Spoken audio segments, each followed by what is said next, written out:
Pela 9ª vez na história, o Galo chega a uma final de torneio sul-americano. A gente teve que fazer uma pesquisa grande para descobrir quais foram essas outras finais. Porque eu e o Júlio a gente lembrava da Libertadores. Duas, Copa Conmebol, que era bacana, final dos anos 90, Recopa. Mas descobrimos aí algumas... Copa Conmebol é que fazia sentido ter, né, Júlio? Aquela coisa, não vai o campeão e o vice, mas vai o terceiro, quarto, quinto. Enfim, já estou entrando no primeiro assunto. Muito bom ter a sua companhia, amigo assinante. A sua mais ou menos, mas seja bem-vindo, Júlio Gomes. Tudo bom, Tomás? Um abraço para você, um abraço para todo mundo que está com a gente. O Galão está na final, jogou bem, sem o Hulk, né? Quer dizer, o Hulk entrou no segundo tempo e fez o terceiro gol número 499. 499? 499. Oh. E assim, vamos lá, hein? Eu acho que 500 gols para o Hulk é o equivalente aos 1000 gols do Cristiano Ronaldo. Gente, 500 gols. É gol pra caramba, é um número redondo, é um negócio brilhante, maravilhoso. E o Hulk vai chegar logo, logo, ainda neste ano, ao gol número 500 na sua carreira. Agora, aqui nesse programa, dificilmente vocês vão ver alguém falar sobre títulos que não existiram ou confrontos imaginários do ChatGPT, esse tipo de coisa. Porque eu e o Tomás somos aqueles chatos da história, né, Tomás? A gente gosta de lembrar, vocês que acompanham a gente aqui todas as noites depois do jogo sabem disso, né? A gente gosta de puxar na memória, a gente fica lá um tempão no programa, o nosso Vitorino fica maluco com a gente, que a gente sai da pauta do programa para ficar lembrando de coisas do passado. E a gente conversa muito sobre coisas do passado, sobre que absurdo que é isso hoje em dia não ser considerado, ou isso ser considerado maior do que foi, porque a gente tem uma memória legal do que foi a nossa infância, e tenho certeza de que muitos de vocês também, que são quarentões como a gente, da infância de vocês. E assim, o Atlético, dos últimos 15 anos, se transformou num clube que ele não foi nos outros 80. Quando que foi fundado o Galo? Agora me pegou. O Atlético era um clube que chegava demais nas competições nacionais. Na época, bons tempos, que em Campeonato Brasileiro tinha semifinal, tinha final. O Atlético foi o clube que mais chegou às semifinais de Campeonato Brasileiro, mas ganhou um só, em 1971. Naquela fase antiga, né, do século passado do Campeonato Brasileiro. O Atlético não era vencedor nacional e internacionalmente. E as duas Copas Conmebol dos anos 90 não mudaram isso. Eu não tenho a menor dúvida, eu falo categoricamente que o Campeonato Mineiro era muito mais importante nos anos 90 do que a Copa Conmebol. Pode ter certeza absoluta. Não há discussão em relação a isso. Hoje, a Copa Sul-Americana é maior do que o Campeonato Mineiro. E a Copa Conmebol era o embrião da Copa Sul-Americana, né? Era uma ideia... Aliás, não era mais forte porque acho que o futebol continental também era menos forte, né? Mas era uma ideia de criar uma Copa da UEFA ali. Na época tinha a Copa dos Campeões da Europa, a Copa da UEFA. Assim como a Champions League inchou e tirou peso da Copa da UEFA, que hoje é a Europa League, a Libertadores inchou e a Copa Conmebol, que poderia ter tido um peso maior nos anos 90 e não teve por contexto, hoje é uma Copa Sul-Americana em que o Atlético Mineiro, que se classificou para ela, por se salvar do rebaixamento na última rodada do Campeonato Brasileiro do ano passado, se perdesse era rebaixado, se ganhasse classificava para o Sul-Americano, pode ganhar um título internacional, que a gente vai dizer um título inédito, médio inédito, né, Tomás? Eu acho que porque é uma extensão da antiga Taça Conmebol. A Conmebol é muito mais sul-americana do que a Taça Brasil era Campeonato Brasileiro. Ah, nenhuma dúvida. Isso aí, nenhuma dúvida. O Clube Atlético Mineiro foi fundado em 1908 e o Hulk, que a gente está exaltando aqui pelos 499 gols... Né? Caiu no centenário, O Galo caiu no centenário, ou jogou a Série B no centenário. Não, foi em 2006 que o Galo caiu, isso, né? Subiu em 2007, voltou para a primeira divisão no centenário. Que coisa, né? O Hulk, esse dado é impactante, dado do nosso Luan, na nossa produção, acho que foi o Luan, né, que me falou, se não foi, depois alguém me corrige. 22 de setembro de 2024, o último gol do Hulk com a bola rolando. Sempre a bola rola, né? Mas vocês entenderam, sem ser de pênalti, sem ser de falta. Olha, é impactante. Que coisa, mesmo, né? Não é impactante? É mais de um ano. Mais de um ano. Setembro. Mas se me falassem isso aí certo ou errado, eu ia falar errado. Eu também. No passo ou repassa do Gugu Liberato. Já que estão falando dos anos 90, torta na cara, a gente ia levar uma torta na cara. E errar essa ia levar uma torta na cara. Mas, poxa, considerando o Campeonato Mineiro, né? Campeonato, assim, que fase. Pois é. Muito bem, vamos para a linha do tempo. Vamos. De Atlético Mineiro 3, Independiente Del Valle 1. Tá aí o Júnior Alonso, um dos 3 zagueiros hoje, com uma chance perigosa logo aos 2 minutos. Depois o jogo deu uma esfriadinha, o Bernard teve uma outra chance aos 17 minutos. O Independente Del Valle começa a ganhar um pouquinho de terreno, equilibra as ações sem ser perigoso, né? E aí vem o gol. O Atlético melhora no finalzinho do segundo tempo, no final do primeiro tempo, perdão, e vem os 2 gols, Júlio, aos 35 com o Guilherme Arana e aos 42 com o Bernard. Uma jogada incrível do Dudu. Sim. E 2 assistências do Dudu, né? Acho que do Guilherme Arana também, se eu não me engano. Agora, a gente vai conferir. Isso mesmo. O fato é que os 2 gols saem de roubadas de bola no campo de ataque. Né? E essa pegada é que talvez o Sampaoli entenda que o Hulk não entrega mais.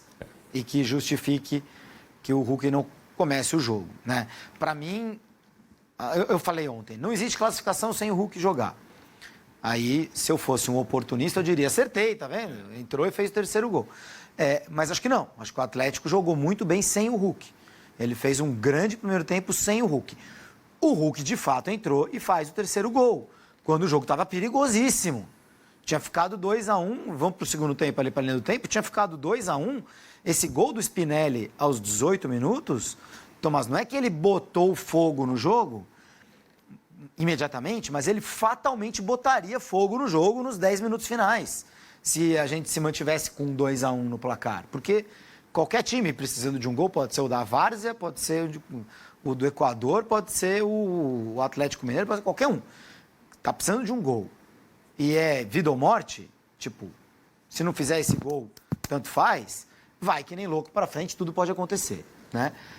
E exatamente num contra-ataque, uma outra bola recuperada, na verdade, no campo de ataque, um outro erro de saída de bola do Del Valle, e a bola sobra limpa para o Hulk fazer o gol 4-9-9, hein? Coisa linda. Acho que é o Júnior Alonso que começa a jogada, não é, Júlio? Dá um chute meio despretensioso pra frente. Na verdade, não é um erro de saída de bola do Del Valle, é um erro de domínio ali. No ataque, a bola estava pro Del Valle, o jogador erra e o Hulk consegue fazer o gol. Um erro técnico, né?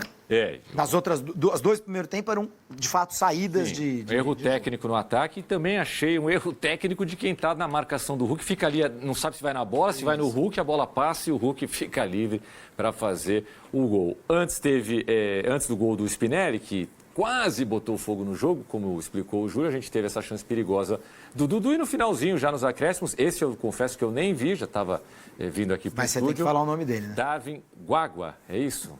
Darwin Guagua. Guaguá, sei lá. Guagua, sei lá. Muito bem. É isso. É a evolução dos sobrenomes. É a evolução dos sobrenomes. Boa. Muito bem. Tá aí a escalação do Atlético Mineiro com os 3 zagueiros, o Juan, o Vitor Hugo e o Júnior Alonso. O Everson, o goleiro falhou o Everson no gol do Independiente Del Valle. Bate roupa, né? Igor Gomes e Guilherme Arana mais abertos, né? Especialmente o Guilherme Arana pelo lado esquerdo, fez o primeiro gol. Fausto Vera, que quase faz um gol no comecinho do segundo tempo, um chute esquisito, desvia, o goleirão põe para escanteio. Ao lado do Alan Franco, que é substituído. O Alan Franco, ele estava pendurado, ele, né? E o Igor Gomes. Isso. E nenhum deles tomou amarelo. Exatamente. E aí, mais à frente, o Bernard e o Dudu, esses 2 jogadores merecem uma observação. Bernardo, melhoraram, Dudu né? E Rony, hein? Não, assim, Bernardo, Dudu e Rony. Me fala 2 meses atrás, o Atlético vai acabar o ano com o Bernardo, Dudu e Rony, eu vou falar, olha o rebaixamento aí! Claro. E o Bernardo melhorou, tem que falar. E o Dudu jogou muito hoje. Muito. E já tinha feito o gol, o primeiro dele com a camisa do Atlético no jogo de ida, que foi importante para o time entrar mais tranquilo hoje. Super importante. Claro. Para mim, o Dudu era um ex-jogador em atividade já. E o Bernardo também, hein? E os 2... subiram demais, assim, queimaram a minha língua e a de muita gente. Os 2 melhoraram bastante nesse último mês aí com o Sampaoli. Bom, tá aí o Dudu, né? Quer falar do Dudu? Só queria falar depois uma coisa tática. Sem dúvida. 8,4 a nota do Dudu, segundo o SofaScore, jogou 75 minutos, 2 assistências, criou 2 grandes chances, 3 passes decisivos, 2 dribles certos de 3 tentados, ainda recupera 2 bolas e ganha 3 de 5 duelos, 60% de aproveitamento, jogando muito aberto ali também pelo lado esquerdo, algumas entradas na área, um posicionamento também ali um pouquinho mais próximo da grande área da equipe adversária. Aparece também no círculo central o mapa de calor de Dudu, ex-Palmeiras, mas também ex-Cruzeiro. Começou o ano no Cruzeiro, vai para o Atlético e pode, quem sabe, ser campeão da Copa Sul-Americana. A gente tem aí, Júlio, de volta o Campinho, também com as alterações feitas, né? O Hulk é o primeiro a entrar aos 13 do segundo tempo, no lugar do próprio Rony. No lugar do Rony. O Atlético jogou sem centroavante. O Alan Franco jogou até um pouco... O Alan Franco, o Igor Gomes e o Rony até, na verdade. O Rony e até o Bernard, esses 4 ocuparam muito a faixa da direita do campo. E essa formação que a gente está vendo no Atlético é uma que eu já no campo hipotético, já falei várias vezes sobre isso na seleção brasileira. Se você tem laterais fracos, zagueiros bons e tantos meias e atacantes, principalmente atacantes pelos lados do campo de qualidade, você poderia pensar criativamente num outro sistema. É um pouco isso que o Sampaoli fez. Ele bota 3 zagueiros, ele tem um lateral esquerdo que é um ponta, que é o Guilherme Arana, e aí, com o fato de ter 3 zagueiros, você tira um pouco da necessidade de marcar, mas ele recompõe quando precisa recompor, ele pode se transformar no lateral e essa linha se transformar, se espalhar para uma linha de 4, né? E do lado direito, ele não tem nenhum lateral e nenhum ponta. Ele tem jogadores de meio de campo de qualidade que podem chegar à frente pelo lado direito. Então, é isso que eu falo sobre a seleção brasileira, né? Você não é obrigado a ter... Se você jogar com 3 zagueiros, você não é obrigado a ter 2 laterais e nem 2 pontas. Você pode ter um Gerson pela esquerda, você pode ter um Andrés Pereira, que o Ancelotti já convocou, pela direita. Você pode ter um jogador que seja um meio-campista ofensivo, jogando por um dos lados do campo, com um jogador mais agudo, explorando o campo, o tamanho do campo, né? A amplitude do campo que eles falam, abrindo pela ponta. Enfim, são sistemas táticos e o Sampaoli sempre gostou desse 3-4-3, né? É uma coisa meio argentina que hoje tem sido usada em vários lugares por vários treinadores, mas por muito tempo a Argentina fez isso. Seleção argentina, a última que ganhou a Copa América, lá em 93, antes da mais recente, jogava assim, o Zanetti como um dos zagueiros, enfim. A Argentina jogou por muito tempo assim e o Sampaoli é dessa escola, sempre gostou desse sistema. Perfeito. Temos aspas, não, antes a ficha técnica, estava pulando a ficha técnica aqui, tudo bem, 46% de posse de bola do Atlético, interessante, né, o Independiente Del Valle toma os gols no primeiro tempo, né? E aí no segundo tempo fica mais com a bola. 11-12 de finalizações, o Independiente Del Valle finalizou mais, só que no gol o Atlético foi mais certeiro, 7-4, 3 grandes chances para o Galo, além dos 3 gols, uma grande chance para o Independiente Del Valle, 5-4 de escanteios para a equipe equatoriana. O time visitante também trocou mais passes, 492 a 424. O Atlético cometeu 8 faltas, um jogo de poucas faltas, especialmente numa competição sul-americana, 13 faltas apenas. E 3 cartões também, um jogo tranquilaço, né? 2 cartões amarelos para o Galo, 1 para o Independiente Del Valle. Muita reclamação da arbitragem no primeiro jogo, pelo pênalti marcado para o Del Valle, para mim bem marcado, para quase todos os analistas de arbitragem mal marcado, para mim. Excelente marcação do árbitro e confirmação no VAR, mas houve reclamação, né, por esse lance que eu acabei de dizer. Hoje nada, né? Hoje nenhuma polêmica. Quando os jogadores ajudam também é bem mais fácil, né, Tomás? Bem mais fácil para qualquer arbitragem. Os jogadores, até aproveitando a esteira do que o Cássio falou no final de semana, os jogadores também técnicos reclamam demais. Muito bem, essa é vamos para as aspas, daqui a pouco eu trago mais números da Copa Sul-Americana, o incrível Hulk falando, jogo futebol há quase 22 anos. A gente sabe que existem altos e baixos, mas não me recordo de ter ficado tanto tempo sem fazer gol. Mesmo assim, isso não abalava minha confiança, pelo contrário. Fico feliz por ter contribuído com meus companheiros para levar nosso time à final da Sul-Americana, que era o nosso principal objetivo. Desde semana passada. Exato. Agora o sonho é ganhar essa final para que todos nós possamos entrar para a história do clube. O futebol mexe com a gente, são 39 anos. A gente se cansa das concentrações, das viagens, mas eu amo isso. Eu amo jogar futebol. Sou muito grato ao futebol, muito grato por tudo que ele fez por mim, por ter me permitido ajudar minha família e tantas outras pessoas. Então, o mínimo que posso ter por ele é respeito e gratidão. Claro, e ficar no banco e não criar caso e comemorar com os companheiros quando uma câmera mostrou o Hulk comemorando o segundo gol do Bernard, e depois o resto da turma indo lá, todo mundo para cima dele, quando ele faz o terceiro do Galo, o primeiro gol dele no jogo.